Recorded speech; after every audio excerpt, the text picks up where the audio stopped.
Well, good morning, ladies and gentlemen, and welcome to episode 662 of the Australian Lure Fishing Podcast. Now, today's episode of the podcast is all about impoundment barramundi fishing, specifically fishing in Lake Awoonga and Lake Monduran in the Gladstone, Central Queensland area. Now, these two systems usually are considered to be among Queensland's premier impoundment barra fisheries, but they can be pretty tough at times if you don't know what you're doing.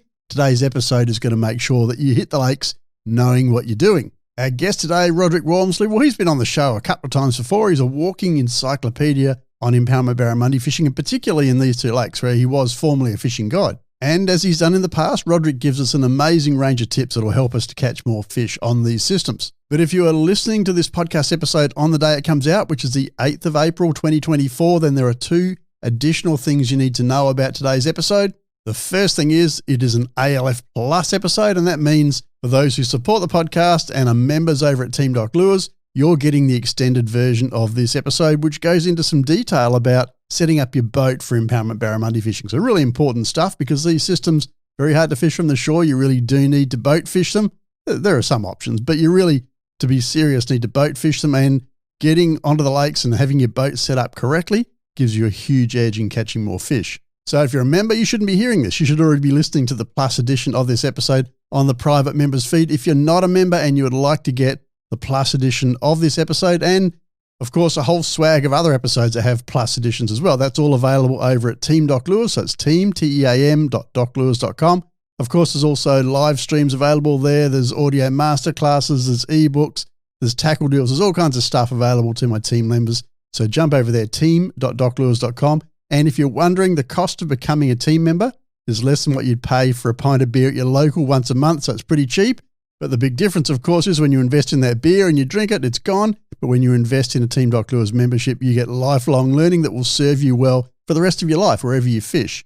Now, the second thing to know as you're listening to this episode is that right now, the doors to Jace Wilhelm's Impoundment Barra Mastery Program are open, and it's the final time they'll be open in 2024. So the doors close on Tuesday, the 16th of May, 2024, and they will not reopen again in 2024. So if you're keen to jump on Jace's Impoundment Barra Mastery Program, now is absolutely the time to do it, or you'll have to wait for at least 9 months.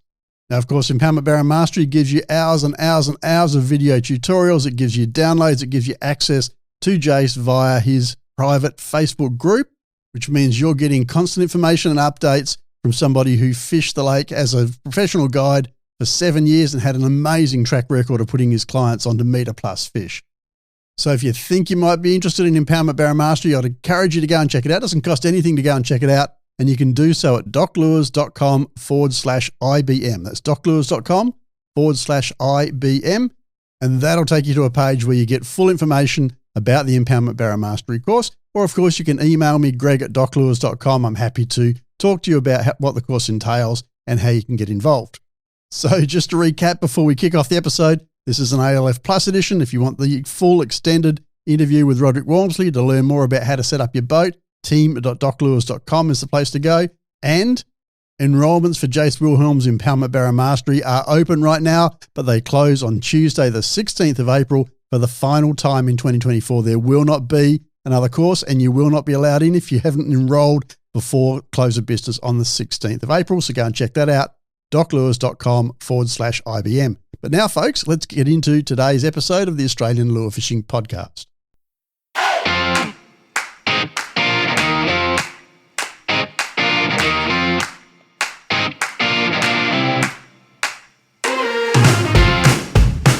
This is the Australian Lure Fishing Podcast, where our mission is to help everyday sports fishers experience extraordinary lure fishing. If next level fishing is your dream, then let us provide the tools and information that will bring that dream to life. Tune in as our expert hosts chat with Australia's best anglers and share their tips for success. Then check out our website. It's one of Australia's largest and most popular online fishing resources. But right now, settle in to listen as ALF founder Greg Doc Lures Vinyl delivers today's episode through the nerdy lens of a scientist, lure maker, and sport fishing tragic. Well, folks, it's time for another episode of the Australian Lure Fishing Podcast, and what could be better than talking barramundi with Roderick Walmsley? Now, Roderick, Great to have you back on the show, first of all, mate. This is your third appearance on the show, so I feel like you're becoming a bit of a fixture. You're part of the furniture. Yeah, thanks for inviting me back, Greg. Always a pleasure. No, it's great to have you, mate. You've done two previous episodes that have both been very popular, both talking about barramundi fishing. First one we talked about Awoonga. The second one we talked about a fishing odyssey that you'd been on, where you went up to the sort of northern lakes, the northern Barramundi lakes, and you fished Kinchant and you fished Timber and you fished Peter Faust. And we talked all about some of your learnings from that trip and what you did there. But what you didn't tell us in that particular interview is that you'd gone back down south again, south in Queensland at least, and you'd fished in Mondi and Awoonga as well during part of that fishing odyssey. So this is actually part two of what we started some months ago. Yeah, and I suppose the difference, what I picked the most going down south, different dams, different scenery, and probably to make a comparative, I'd have to compare Monduran a little bit to Timber. Okay. And would obviously just be a comparative to Kinchant's bigger brother or a bigger version of Kinchant, but different demographics, different fisheries, and also different bait sources. Yeah, yeah. And in fact, that's why we did discuss when you previously came on the show that we would break it up that way because of that. Monduran and Awoonga, a little bit more similar than the other three lakes. It was a nice way to delineate so that we didn't finish up with a 3-hour episode. Yeah, I think we obviously had a really good conversation and a chat about that first trip north. So I'm actually looking forward to something similar for this one. Well, let's get on with it, mate. Let's get into the nuts and bolts of targeting barra in Lake Monduran and Lake Awoonga. And let me start that again. Lake Awoonga, because these are two systems that they both hold lots of fish, and particularly Awoonga. They do have a reputation for being a little bit tough at times.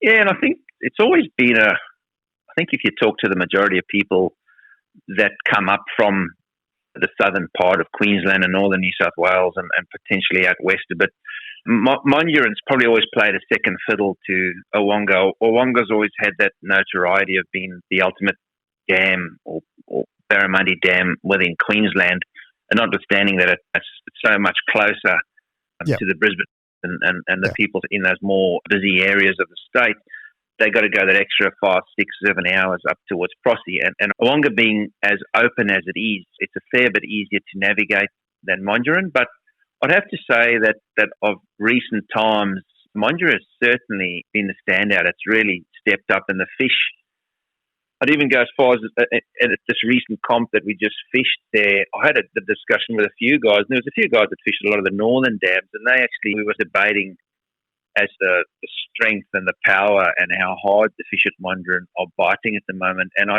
haven't just done the northern trip.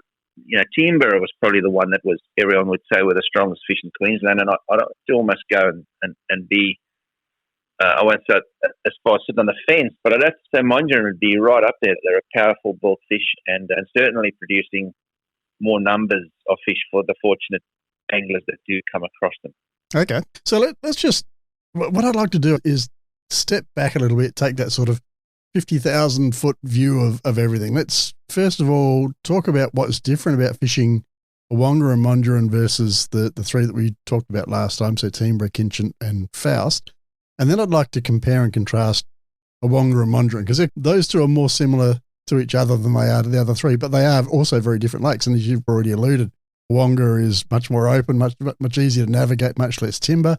And Monduran it's a smaller system, much more heavily timbered, so they're obviously going to fish a little bit differently. So let's start by talking about what's different between those southern two lakes and the other three, and then let's compare and contrast the southern lakes.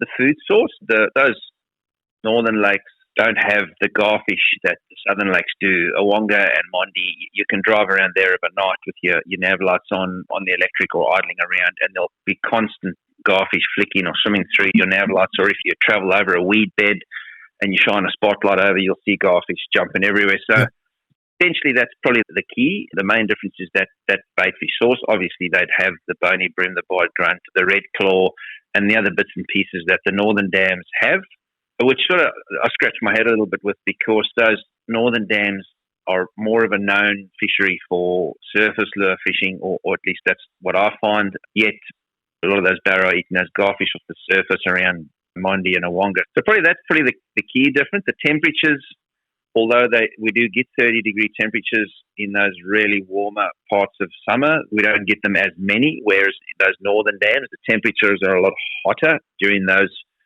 even I'd go as far as November to about now, about March, April. Down these southern dams will experience a slightly different temperature, and that will change the locations of those fish, how those fish relate to that water temperature within the dam. So you got to keep that in mind when you're heading south versus north. And then I suppose the demographic, the Awoonga being an open bowl. Mondi, its topography or how it sets up is probably the closest of the two by a long stretch to those northern dams. It has a much smaller main basin. So when we do have that main basin fishery really come into its own, it's a small condensed area, where Awoonga, the main basin, is significantly bigger. It's huge. It doesn't condense those fish into a small area where you can find them. They free roam and they seem to travel a lot quicker through the water column than those northern dams. But other than that, lure selection, lure presentation and the likes, I probably won't get a bit ahead of myself there, but it's a fairly similar approach to barra being barra. Yep. All right. Well, I think that's a pretty good overview. Anything else we need to talk about there? Well, actually, one thing I did want to talk about is you mentioned red claw as a food source, and I guess I just wanted to highlight the idea that barra do love crustaceans, and I think a lot of people who head for these systems or any lake system in Queensland, typically they tend to think of barra as being fish-eating species, or at least impoundment barra as being a fish-eating species. We know that in the estuaries they gorge themselves on prawns when that opportunity arises.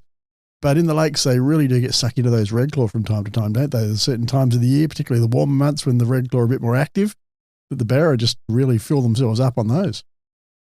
You'll pick that, if you catch a barra, and I'll just pick a size 850 to 950 centimetres, because that sort of 8 to 900 is a fairly common size fish up in those northern dams. But you grab one there, your lipland one up there, and they'll bite down on your hand noticeably harder than these southern dams. And when you have a look in their mouth, you'll notice how much yellow and orange colouring there is in those fish's mouth. That's indicative of those red claw really getting into them. And I definitely have to say that your hook up to land ratio in those, even though scrolling back the clock in Monduran was, a lot of people complained about the amount of fish that we jumped off, but those northern dams, it's noticeable. It's really hard to keep hooks in those fish, and stingers and other bits and pieces coming to their own, more so than I'd fish a Awoonga dam and be quite confident just with a single jig head, paddle tail plastic, and be confident that I'd land a reasonable percentage of the fish I catch. But when you go up north, it's noticeable. Those fish's mouths are a lot harder. They bite down your hands harder, and they're a lot harder to keep hooks in. Interesting. All right. Well, let's bring it back to Mondi and back to Awoonga. Which one would you like to start with, mate, or are we just going to flip-flop between the two of them? I'll probably just kick off. And you mentioned something earlier. You mentioned that Mondi's a smaller dam. I don't know. I'd struggle with that one. It probably, perception-wise, it's not a smaller dam in that it's a smaller. It's navigable. Smaller basin. Yes.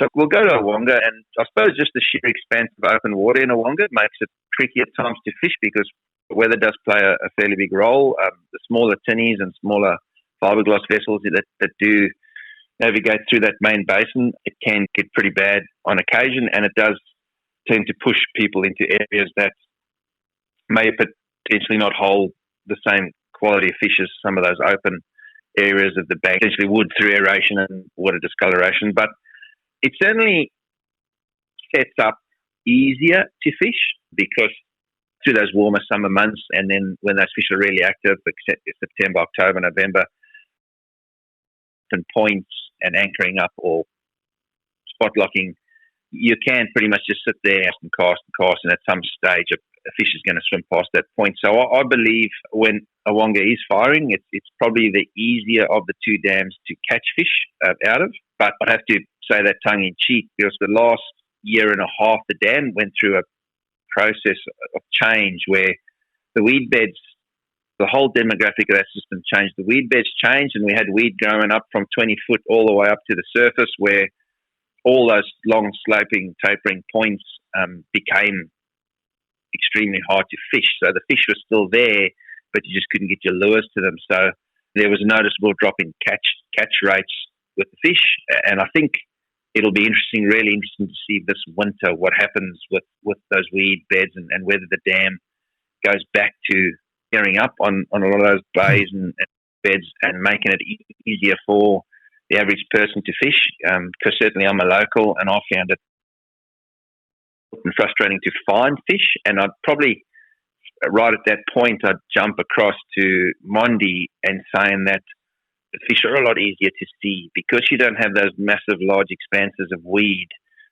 If you drove around and sounded fish, you would find fish, and it would put you in an area where there are fish. And that's where Monduran, the comparative to those northern dams, is becoming more and more evident as more and more fish are established in that dam. You can drive around Monduran Dam and sound fish and find fish and put yourself in an area where there are fish, which obviously gives you more confidence, and then potentially putting your lure in more fish. On the flip side, the way Awoonga is set up at the moment, it is hard to do that because there is so much weed. A lot of those fish are in the weed, and when they are active and come out and feed, that's when you'll be able to see them and find them and put your lure in front of them. So there is, and saying that, the local guides are still putting guys onto fish.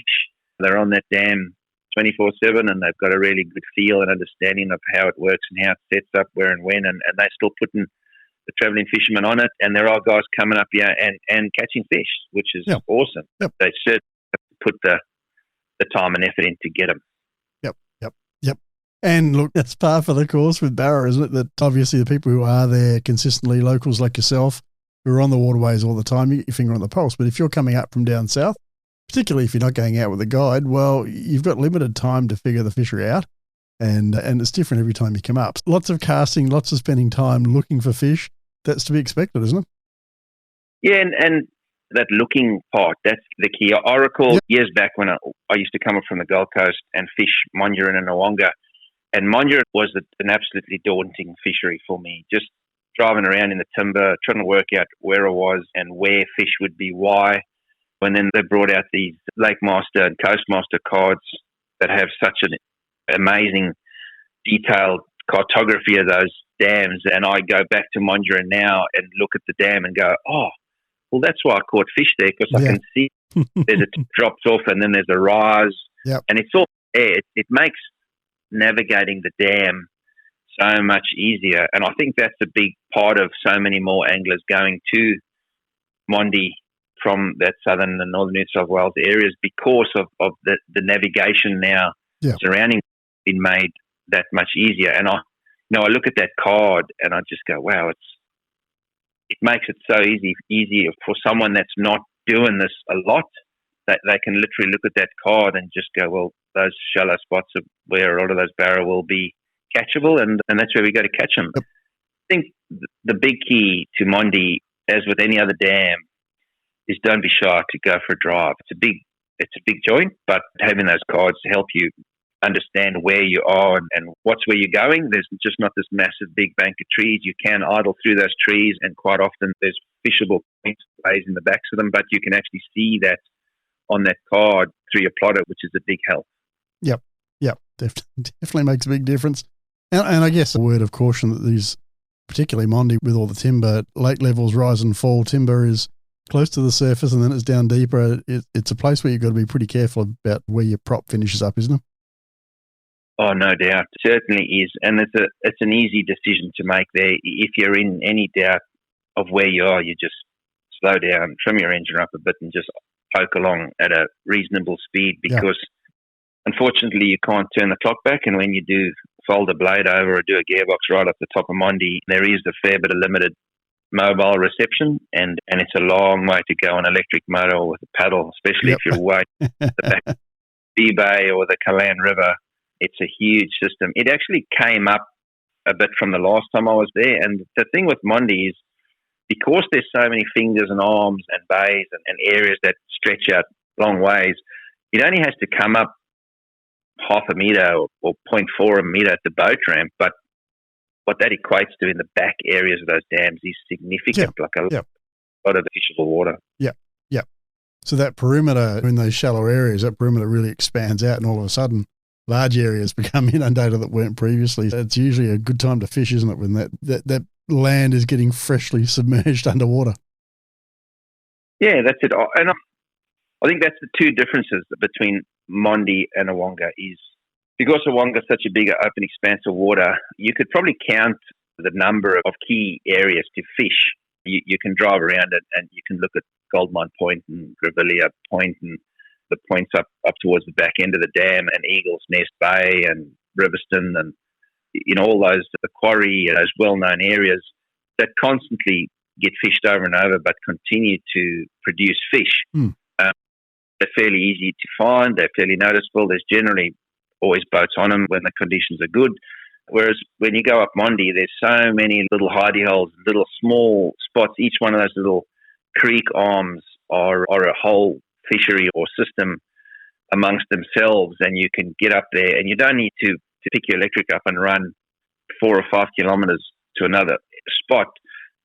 You go into a little bay area and there could be 5 or 6 or 7 little key little mini point or a mini bay or a little rise or a few bits of lay-down timber-laden on the floor that you'll pick up on your sonar if you're reasonably good at using it. And those are those key spots that you can pull 2 or 3 fish off and come back to and rotate through. Whereas, it just seems to be that slightly different demographic and fishery to Awoonga. Yep. They're only, from memory, I think 160 k's or 150 odd k's apart, but such different fisheries in their own. Roderick, for somebody who's maybe planning on coming up and fishing either one of these systems, let's leave it open at this stage. If somebody who's coming up to fish these lakes, maybe hasn't been there before, and they're sitting down at home, as you should, sitting down at home, studying navionics, studying weather patterns, trying to figure out where should I go, what should I do? What advice would you have for, let's say, the next few months? We're at the start of April now, but going through those transitional months as we move into winter, as the systems start to cool off and lake overturn starts to happen, all those sorts of things. What are the key structures, the key places where the barra are going to be hanging out in those systems over the next few months? Yeah, that's not a question. I generally find that during a warming trend or a cooling trend, quite often the fish will go to the bank to feed. And it depends on the rate that cools. If it's a progressive cool, then I think the fish sort of sense that's happening, and then they start moving away from those deep main basin area, main lake points, and they start to get into areas where they don't have to be too fussed about that water temperature getting up over 30 degrees during midday, and they can go in there and feed actively, and then they can come back and settle, but they don't necessarily need to travel all the way up to the main basin to get away. So my thoughts is I'd be looking for those shallower points and shallower bays, weed, oxygenated water that hold bait, and don't be shy to put your electric motor down, put your favourite casting rod in your hand and a reasonably weighted plastic jerkbait or even a weedless plastic that you can cast and wind and go and look for fish actually physically while you're using your sounder to actually cast and use your lures as a tool for finding fish, because if you get it right on the right day, those fish can be really active and aggressive. But you need to be mindful of that our target species is still Barramundi, and at the best of days can be crankier than most of our wives if we spend too much time fishing or playing golf or whatever else. And a little bit of a cold trend can switch them off. So just being mindful that what worked yesterday or 3 days ago or a week ago could change rapidly, and you may have to pull up and slow right down in an area that previously held fish or that looks fishy. Just slow down, and it may be a case that you may have to make multiple casts to get a fish to bite, or that those bite windows just decrease a little bit, and you need to be very mindful and take note of when those key bite windows, your moon above, moon below, tide changes, a change in the weather. You need to be fishing. Rather hedge your bets and be fishing than driving and looking around those active bite periods. But generally speaking, my thought is that when that water's cooling and it's still in the mid to high 20s and starting to progressively get less, that those fish will bite, but they're on that edge where it wouldn't take much for them to go and sulk for a couple of days. Yeah, that's me. And do your homework. And if you got limited time, don't be shy. Like both Monduran and Awoonga have got really good guides on them. And you can book a guide for a half day or a full day. And I reckon it's absolute money well spent, because you can drive around those dams for 3 or 4 days. And that standard caravan talk where, one guy's catching multiple fish a day and other people have been there for 3 or 4 days and haven't caught one. And especially if you're traveling a long way, pay the money, get a guide at least for the day, make it clear to them that you want to learn the dam. You'd like to catch fish, but you'd also learn where to go. And they're really helpful. Especially guys that I talk to, they're all really good at it. And the knowledge that you get in that first day or that day with them, mate, it is gold. It's absolutely gold. It's worth hours and days of trying to do your own research. Yeah, they say you can't buy experience, but this is an example of maybe somewhere where you can come close, isn't it? As you say, you could spend, and we see this all the time, people who spend thousands of dollars dragging their boat all the way up from down south, from Sydney or wherever. They get up to one of these lakes, they spend more money on accommodation, food, all the expenses, all the fishing tackle, the boat, the fuel, everything that goes with it, and they don't catch a fish. But if they'd spent a few $100 on a guide for a day or even a half day, and they just got a few pointers, learned the ropes a little bit, drawn on years and years of experience and constant up-to-date experience as well with these guides being on the lake every day, they could have really put a few more fish in the boat, and it really would, compared to what they'd already spent, would have been a minor additional expense, I would have thought. Great advice. I think it's always good when you go to unfamiliar territory to get a guide where you can. And you hit your nail right on the head there, Greg. These fisheries are a changing beast. They really are. They change daily, hourly. The fish move. The equipment we've got available to us now, 360 imaging and live, it's certainly opened a lot of our eyes as to how much these fish move. And I'll get guys that come up here from Brisbane or from wherever to Toowoomba out west, and they'll ring me and go, "We're on the dam. We've been here for 2 days. We haven't caught a fish. Where should we go?" And my first answer is, I don't know, because I don't know what the water colour is, what the temperature is, which way the wind's blowing, what it's been doing the last couple of days. You really need to be on the water and getting a feel for that to be able to provide that advice. And that's where those guides are on there daily, mate. It becomes second nature. Well, that's it. And, one of the questions I was going to ask you, actually, that you triggered my memory here, is that when you're fishing during the cooler months, quite often you'll find the fish are moving up into the shallow water later in the day because they're looking for a bit of warmth, and the water in the shallows gets warmed by the sun.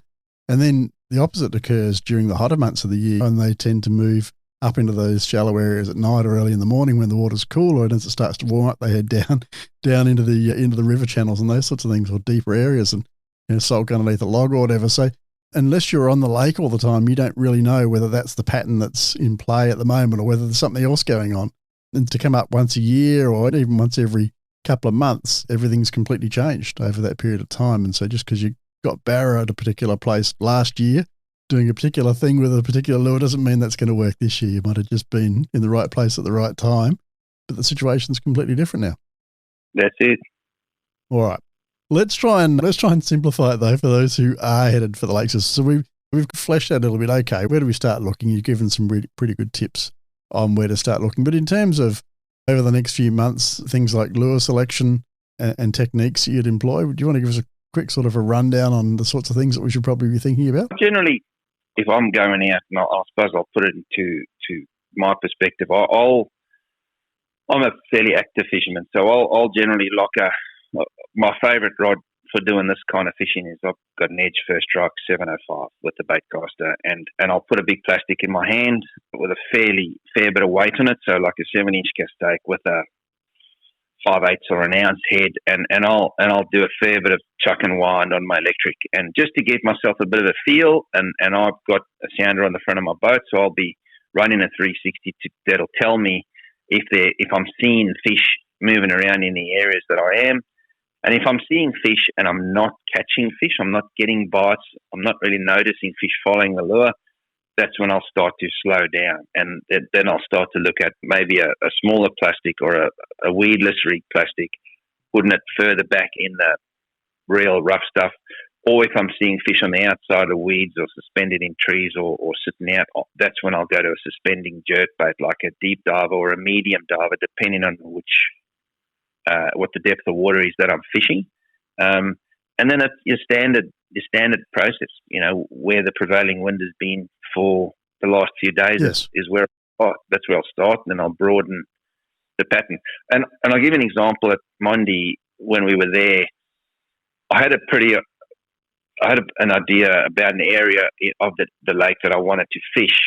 And when I got there, I looked at it and went, well, it's a bit different to what I thought it was, but I'm confident I'll get bites in this area. And it took me probably a couple of hours to work out that where the fish were sitting on a lily pad, straight section of bank, weren't where I thought they would have been on a point or in the bay.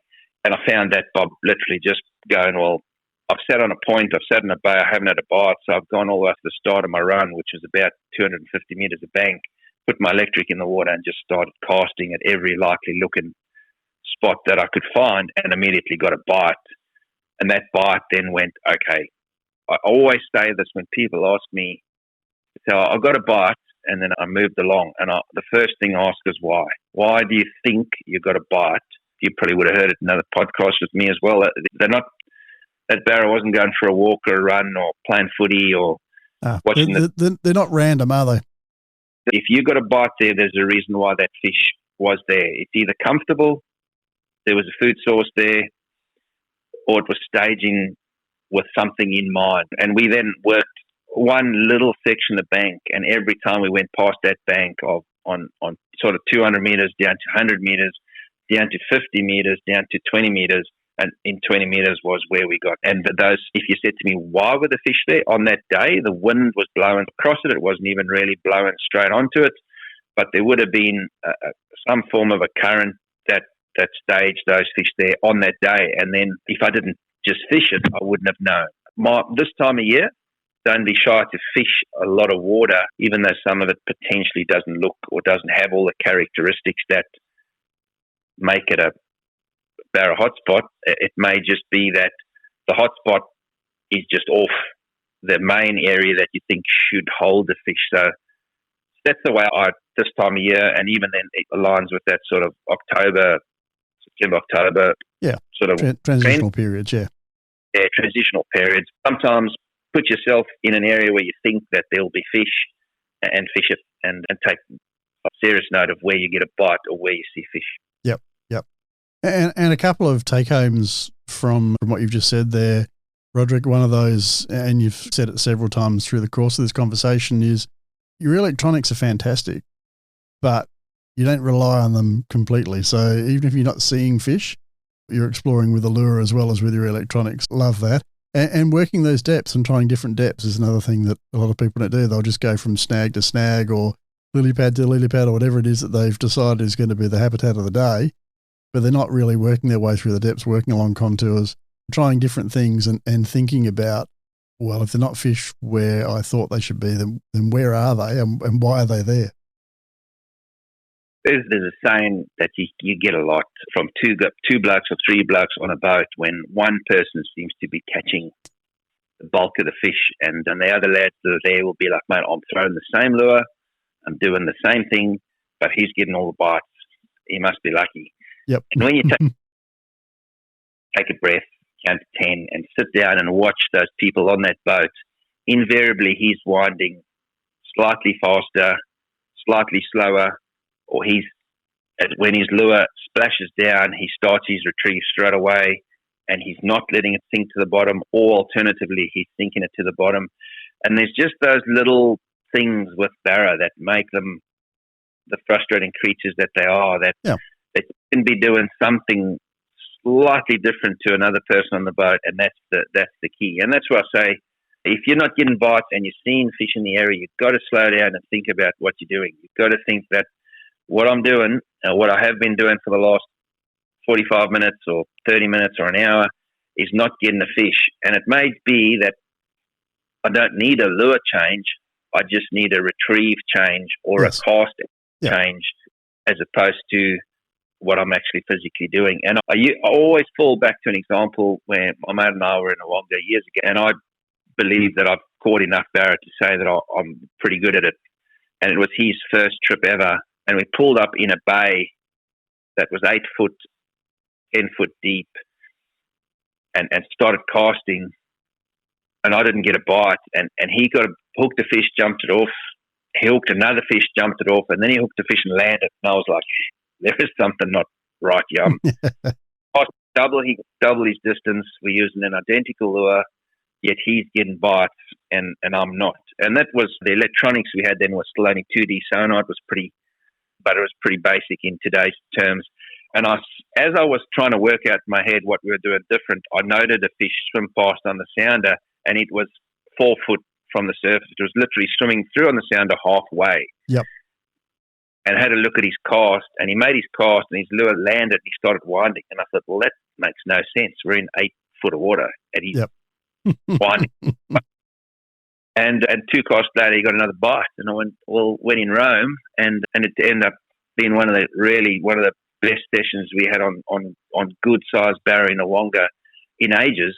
And all we had to do was, as soon as your lure hit the water, you started winding at a reasonable pace to the top of those fish that were suspended in 4 foot. But what I was doing was thinking my lure to the bottom and winding it normally, and I couldn't get a bite. So I think that your mate's doing exactly the same thing. Take a breath and watch him or her for a little bit and just see, because quite often you'll go, wow, I didn't, that little thing, even gear ratios in reels, having a faster gear ratio, over gear ratio, jig head weight, leader length. If you got a full rod and a half or a double the rod length stretch of 60 or 80 pound leader versus only 8 inches, it changes the depth that the lures. Just when you say I'm doing the same thing, you need to be doing exactly the same. You're probably not, yeah. And another important thing that comes out of that discussion as well, mate, is that we often talk about something's not working, change it up. And quite often we're talking about changing lures or changing spots or something like that.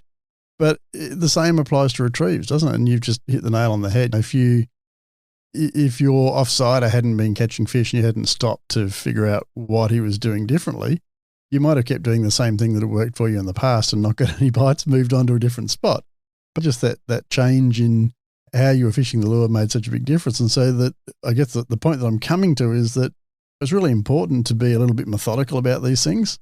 And rather than just continue without thinking, doing the same thing over and over again, then put in 5, 6, 10 casts where you sink the lure down, then put in 5, 6, 10 casts where you swim it shallower, then 5 or 6 or 10 where it's on the surface, and then change your lure and try something different. But being a little bit methodical about it, so you're testing all the different scenarios until you figure out what works. And then obviously, once you figure out what works, well, then it's just hopefully a case of rinse and repeat and put more fish in the boat.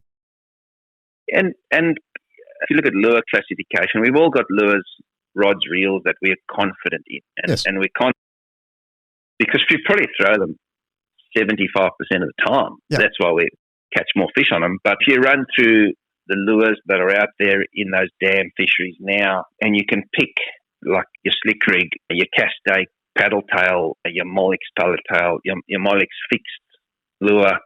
And when you find back at camp where guys go, oh, we're catching them all on a Molex, or we're catching them all on a Tro slick rig, or we're catching them on a cast stake with a 3 8-ounce jig head in, that tells you a lot more than what the lure is. Yes. What the prime lure is. It's more so the weight or the depth that lure is running at. So when I'm having a yarn to guys at the camp and we're catching up for a couple of beers or having a brekkie or something, and we're all having a yarn, all the elbows are on the gunnels and we're looking at each other's gear, and guys say that, then that tells me, well, they're either using a faster retrieve with a heavy lure like a Molex, or they're using a slower retrieve with a big paddle tail like a Castake or a Irukandji, whatever the plastic is. Yep. That's where my brain starts ticking over, thinking, well, okay, if I'm going to go to an area, I don't need to throw exactly the same lure that they are talking about. I just need to bear in mind that they're using a really heavy lure that tells me the fish are potentially either on the bottom or close to, or they're winding them quicker to keep them from coming up the bottom. So that's take homes. We've got jerk baits. There's so many jerk baits on the market now. A lot of them are really good. OSP just brought out a new jerk bait as well. They're just so good.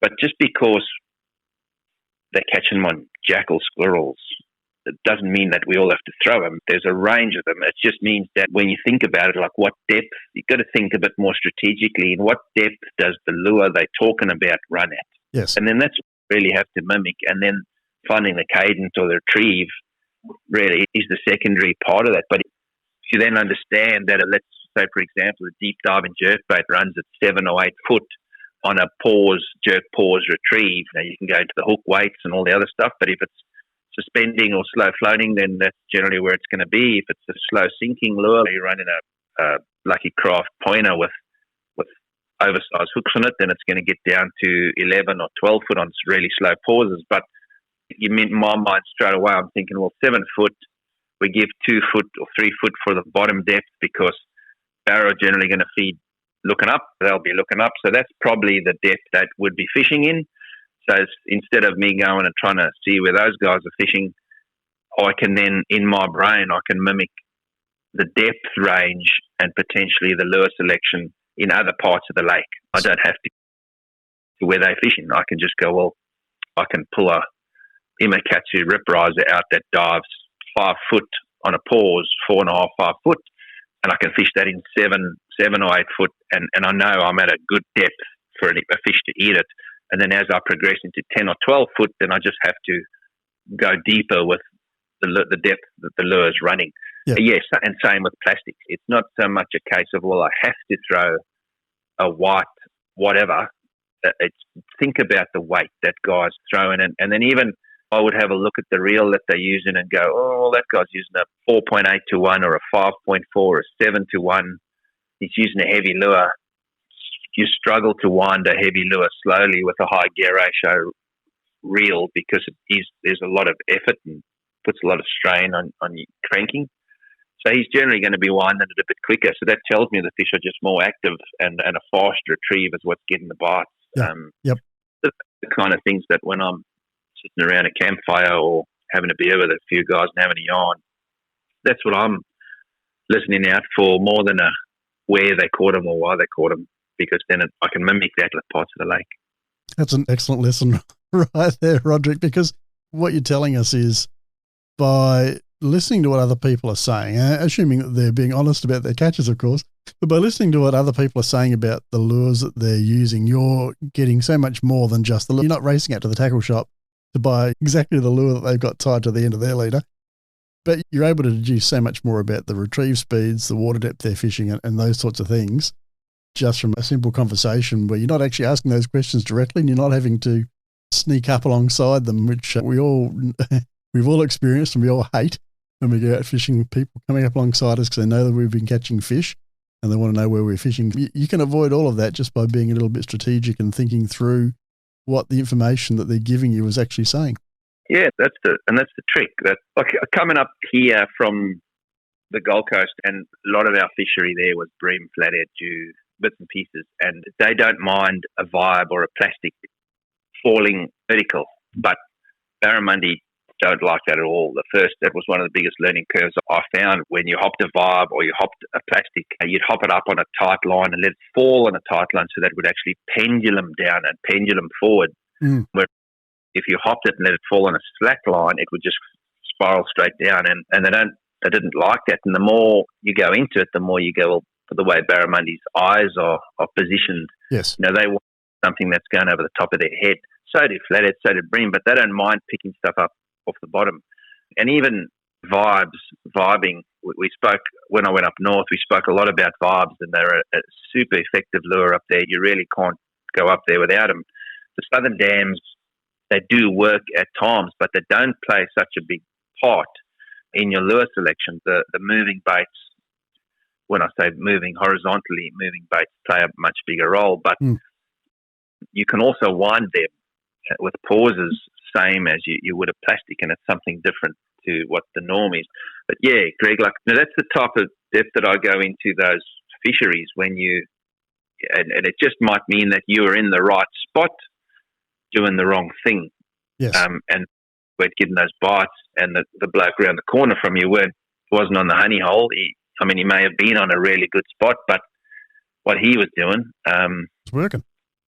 He's working, and that's just what on that, or what you need to mimic, rather than you turn up at a lot of these events nowadays, and all the guys have got a host of tackle. They've all got good sounders. They've all got great mapping.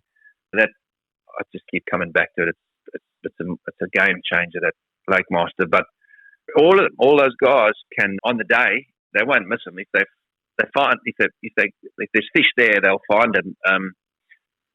But it's ultimately what you do with that lure and rod, whether or not those fish will eat it and how they'll eat it. And funnily enough, quite often the last resort I find a lot of guys doing is speed, is really, really using speed to their advantage. And that's quite often in calm, like even calm conditions late at night when you can see a lot of barra on your sounder and you struggle to get him to bite.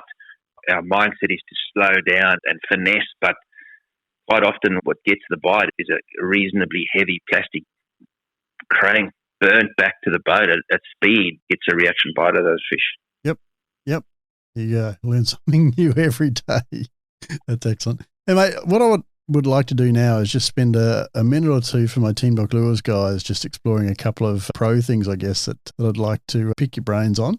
Before I do that, just one thing that did come to mind as we were talking about finding fish, a strategy that I've heard a fair bit recently that I'm curious about whether it's something that you've adopted, is in places where you're not seeing them on the side scan, and if you're having a really quiet day, what I've heard is that a lot of people are going into bays and going up to points and that kind of thing on the main motor, deliberately trying to spook barra, right? So finding where those fish are, they spook them, and then they go away, they come back the next day on the electric, and knowing that those fish have probably moved back to where they were the day before when they were spooked, but they're actually using the boat to spook the fish as a way of identifying likely places to fish. Is that a strategy that you've ever adopted? Yeah, winter, because a lot of those fish will lay up in the weed during that midday period. Well, you can't see them on the sounder. And you can't see them. They'll just sit there. And I don't really do it on my main engine. I just do it on my electric. Yep.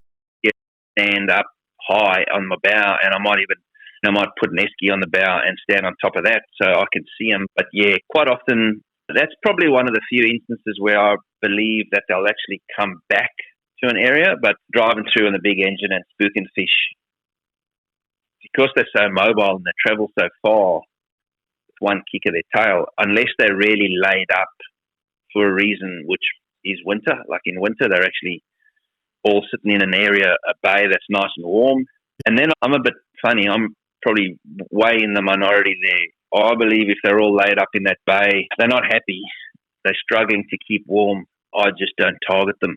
I'll go fish for something else.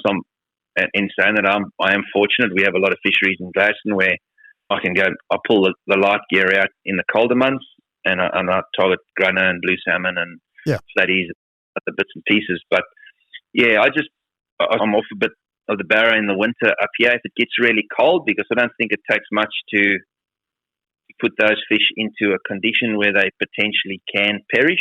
Yep. I've seen it. We had quite a major fish kill here 2 years ago now, last year winter, or was the winter before?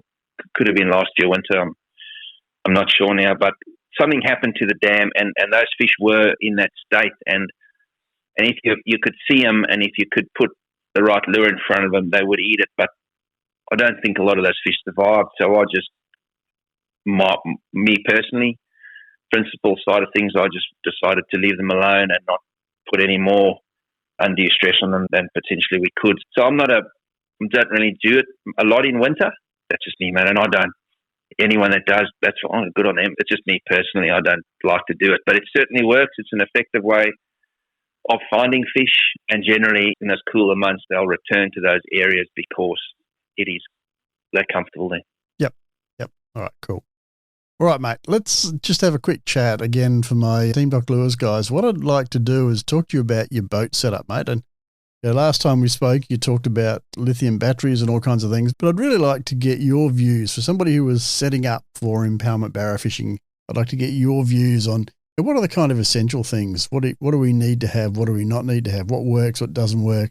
Let's just toss around the pros and cons of various boats, accessories, electronics, and all that kind of stuff.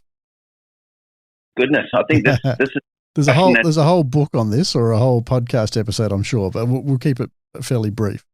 And it's a conversation that's bandied around a lot at all levels of the sport. And realistically, well, folks, as I said at the start, this is an ALF Plus edition. And so today's episode has some additional members-only content where Roderick and I talk about setting your boat up for barra fishing, and Roderick gives his views on electronics, batteries, and a whole bunch of other stuff as well that can set you up so that your boat is perfectly equipped to go out and target barramundi on these systems of Awoonga and Monduran, or any impoundment for that matter.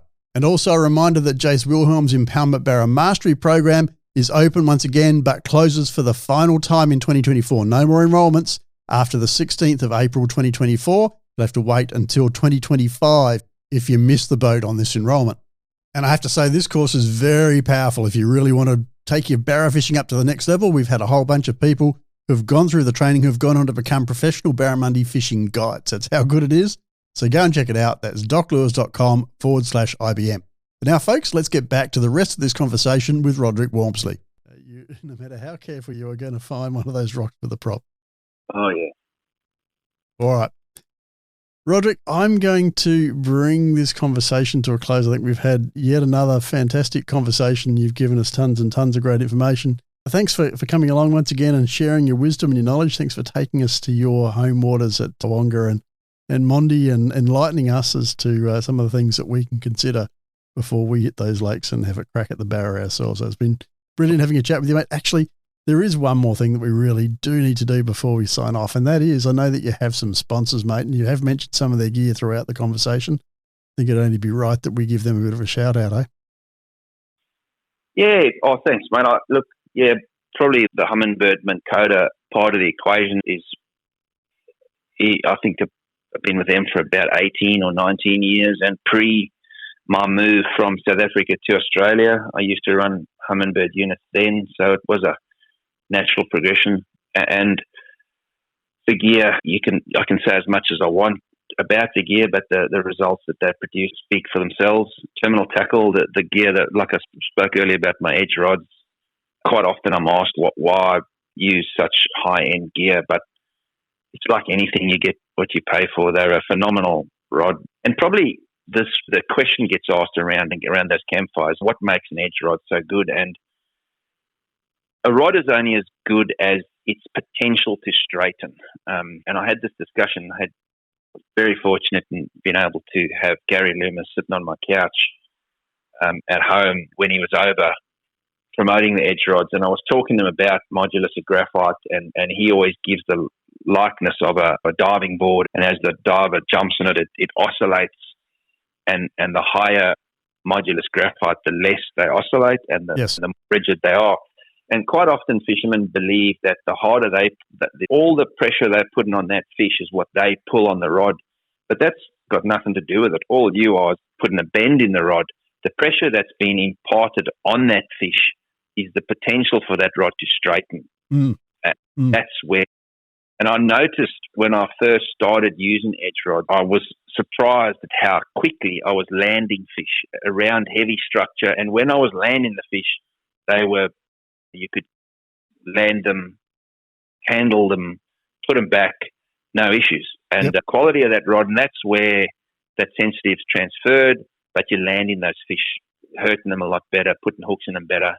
And that's where that key components. And I've been using diver reels for, again, ever and a day, constant. I know where I am. I know what they are. I know what they've got. I use the Toro braid for pretty much all my fishing, and then OSP, Yamakatsu, lures. And then hard to go past the castake is generally you'll always see me throwing a big 7-inch castake in the majority of those bass dams. Yeah, so that's probably the main gear that I use, mate, for the majority of my fishing, and it's constant. And I know where I stand when I put one of them in my hand. Yeah, awesome stuff, mate. Love especially the description of where the power comes from a rod. That was absolute gold. So appreciate that, and appreciate your sponsors for supporting you so that you can come along and help us to understand what we need to know to be able to go out and hit these dams and catch some barra as well. So Roderick, it's been a long and very fruitful conversation. I look forward to the next time we have a chat, mate. But now I think it's time for us to sign off. So I'll bid you farewell and I'll see you out on the water sometime. Thanks, Greg. Thanks for giving me the opportunity to come back and have another yarn, and hopefully your listeners got a bit out of it. My pleasure, and I can guarantee and assure you that they absolutely will. Go well, mate, and we'll talk again soon. Thanks, mate. See ya. Bye.